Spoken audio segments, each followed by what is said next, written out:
Ito po ay tungkol sa kumakalat na video, no, tungkol sa isang video na ang larawan ay ang ating mahal na Pangulo raw. Allegedly ang ating Pangulo raw, President Marcos, no, kumakalat po ito. Nilabas po ito, kung di ako nagkakamali, sa ibang bansa at ngayon po ay nagiging viral po ito.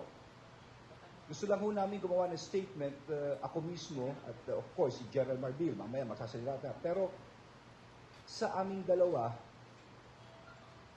sa pagtingin namin sa video, hindi ho ako naniniwala na ang lalaking nandun ay ang ating Pangulo. Hindi ho. Sa tagal na nakakilala ko ang ating Pangulo, yung mga features niya ay hindi po siya yun. Ipapakita ko sa inyo kung bakit. Tignan po natin ang larawan. Can I show it in the screen, please? Okay. Sa gitna po ang larawan ng ating Pangulo.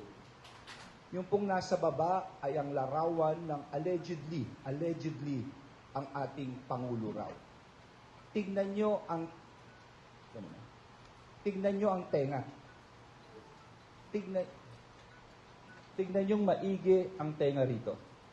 Pagmasdan nyo, yung larawan ng ating Pangulo sa kaliwa, yung earlobe na tinatawag, yung ano bang tawag dito sa Tagalog, lambe, no? Yung earlobe.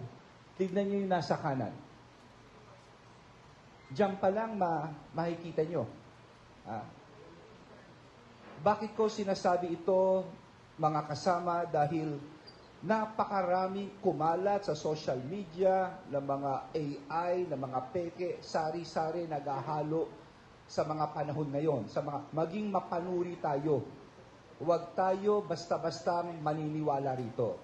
Iniulit ko, ako mismo, personally, isang tingin ko pa lang nakita ko na ito Sabi ko, wala ito. No? Kayo na mismo maghusga. Tignan nyo itong maigi itong larawan na ito. Kaya nga, ito ay, of course, I'm requesting, I'm asking our Chief PNP, General Marbil, together with the General Bakay and of course General Cariaga, to immediately create a task force to probe this issue. Talagang imbestigahan nilang maigi ito. Probably, tawagan nila at they coordinate also with the ICT.